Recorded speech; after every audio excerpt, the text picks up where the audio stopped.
Bharatiya Janata party के उपाध्यक्ष शांता कुमार जी,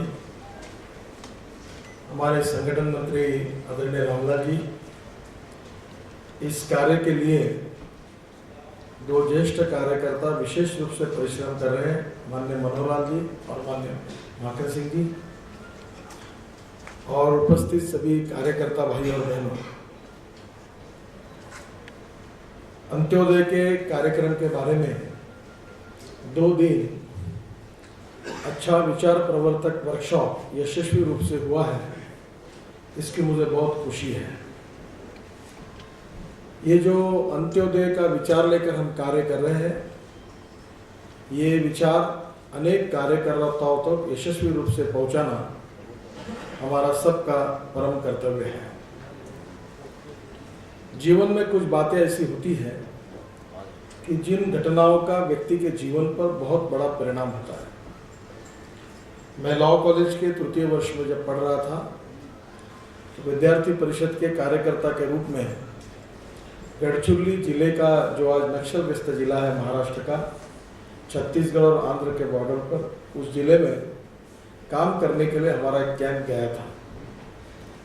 कुछ सर्वे करने के लिए सिरोंचा करके एक तहसील है, जहां लोग नमक के बजाय लाल चीटियां बारीक करके नमक के बजाय खाते, ऐसी स्थिति थी।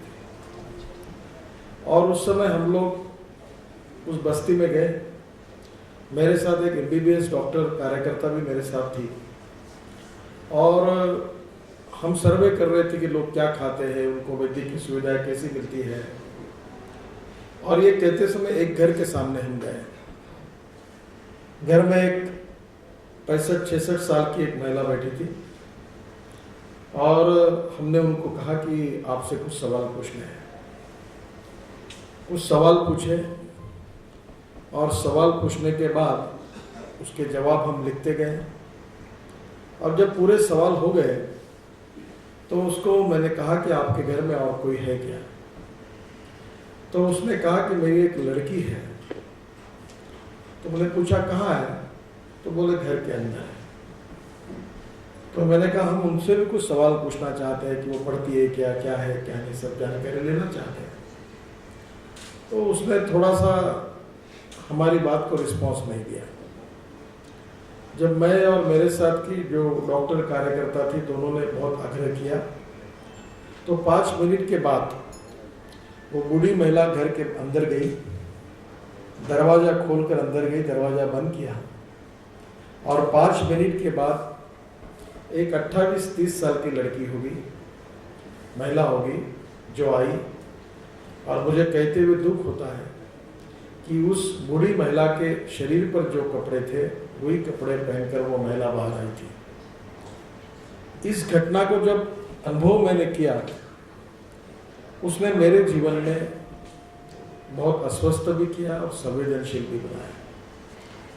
और मुझे ऐसा लगता है कि आज वर्णन करने वाले लोगों की इस देश में कमी नहीं है।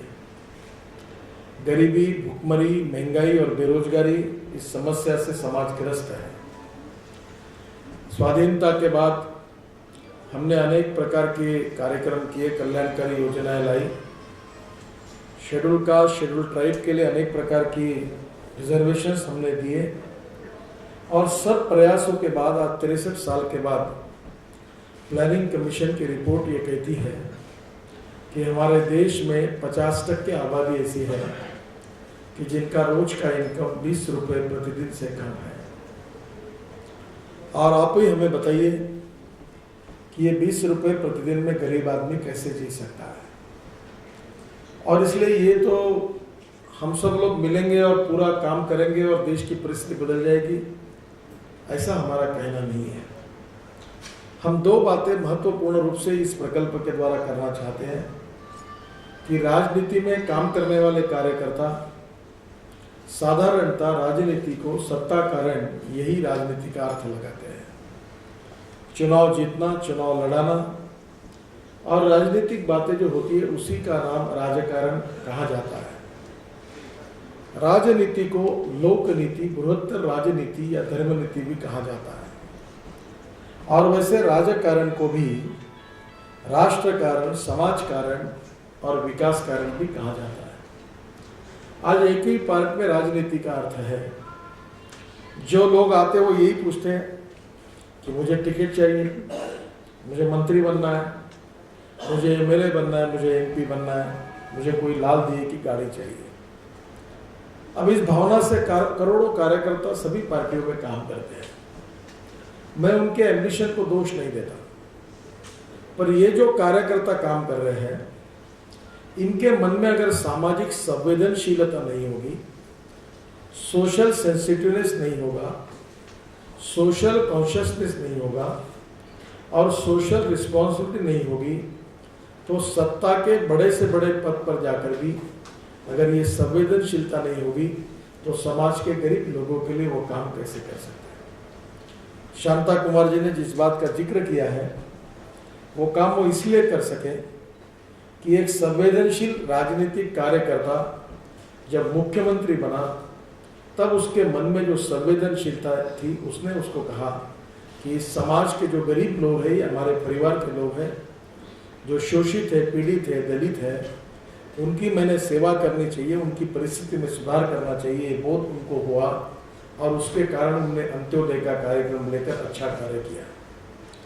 तो पहली बात यह है कि राजनीतिक कार्यकर्ताओं को संवेदनशील होना चाहिए। मुझे पता है कि इस कार्यक्रम में कोई अखबार वाला छापेगा नहीं, कोई टीवी वाला दिखाएगा नहीं। इसका कारण इसकी न्यूज़ वैल्यू नहीं है, इसकी टीआरपी नहीं है। आप चिंता मत करिए। अगर यहाँ कोई झगड़ा हो जाता है तो मैं कुछ कंट्रोवर्शियल स्टेटमेंट कर देता हूँ तो तुरंत ब्रेकिंग न्यूज़ लग जाएगी, क्योंकि ये जो अच्छी बात होती है समाज में, इसकी वैल्यू कम हुई है। उसके लिए मैं किसी को दोष नहीं देना चाहता। मैं ये कहना चाहता हूँ कि ये जो कार्य है, ये भारतीय जनता पार्टी का कार्यकर्ता कैसा रहे।